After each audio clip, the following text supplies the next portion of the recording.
ಬಂದ್ಗೆ ಕರೆ ನೀಡಿದ್ದರೂ ಶಿರಾನಗರದಲ್ಲಿ ಬಂದ್ ಬಿಸಿ ಅಷ್ಟಾಗಿ ಕಾಣಿಸಲಿಲ್ಲ. ಬೆಳಗ್ಗೆಯಿಂದಲೇ ನಗರದ ಬಹುತೇಕ ಅಂಗಡಿ ಮುಂಗಟ್ಟುಗಳು ತೆರೆದಿದ್ದವು. ವ್ಯಾಪಾರಿಗಳು ಎಂದಿನಂತೆ ತಮ್ಮ ವ್ಯಾಪಾರ ವಹಿವಾಟು ನಡೆಸಿದರು. ಗ್ರಾಹಕರ ಸಂಚಾರವು ಸಾಮಾನ್ಯವಾಗಿದ್ದು ಮಾರುಕಟ್ಟೆ ಪ್ರದೇಶಗಳಲ್ಲಿ ಜನಜೀವನ ಸಹಜವಾಗಿಯೇ ಕಂಡುಬಂತು. ಶಿರಾನಗರದ ಪ್ರಮುಖ ರಸ್ತೆಗಳಲ್ಲೂ ವಾಹನ ಸಂಚಾರ ಸರಾಗವಾಗಿ ಸಾಗುತ್ತಿತ್ತು. ದ್ವಿಚಕ್ರ ವಾಹನಗಳು, ಕಾರುಗಳು ಹಾಗೂ ಇತರೆ ವಾಹನಗಳು ಎಂದಿನಂತೆ ಓಡಾಡುತ್ತಿದ್ದವು. ಸಾರ್ವಜನಿಕರ ದೈನಂದಿನ ಚಟುವಟಿಕೆಗಳ ಮೇಲೂ ಬಂದ್ನ ಯಾವುದೇ ಗಮನಾರ್ಹ ಪರಿಣಾಮ ಕಂಡುಬರಲಿಲ್ಲ.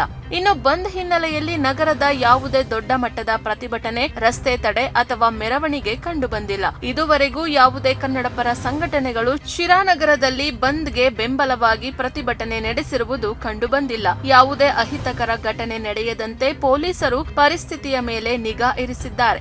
ಪ್ರಮುಖ ಸ್ಥಳಗಳಲ್ಲಿ ಮುಂಜಾಗ್ರತಾ ಕ್ರಮಗಳನ್ನು ಕೈಗೊಳ್ಳಲಾಗಿದೆ. ಒಟ್ಟಿನಲ್ಲಿ ರಾಜ್ಯಾದ್ಯಂತ ಕರ್ನಾಟಕ ಬಂದ್ಗೆ ಕರೆ ನೀಡಲಾಗಿದ್ದರೂ ಶಿರಾನಗರದಲ್ಲಿ ಮಾತ್ರ ಬಂದ್ಗೆ ನೀರಸ ಪ್ರತಿಕ್ರಿಯೆ ವ್ಯಕ್ತವಾಗಿದೆ. ಅಂಗಡಿ ಮುಂಗಟ್ಟುಗಳು ತೆರೆದಿದ್ದು ವ್ಯಾಪಾರ ವಹಿವಾಟು ಮುಂದುವರೆದಿದೆ. ರಸ್ತೆಗಳಲ್ಲೂ ವಾಹನ ಸಂಚಾರ ಎಂದಿನಂತೆಯೇ ಇದೆ. ಪ್ರತಿಭಟನೆ ಅಥವಾ ರಸ್ತೆ ತಡೆಯಂತಹ ಯಾವುದೇ ಗಮನಾರ್ಹ ಬೆಳವಣಿಗೆಗಳು ಇಲ್ಲದ ಕಾರಣ ಶಿರಾನಗರದಲ್ಲಿ ಜನಜೀವನ ಸಂಪೂರ್ಣ ಸಹಜ ಸ್ಥಿತಿಯಲ್ಲಿದೆ.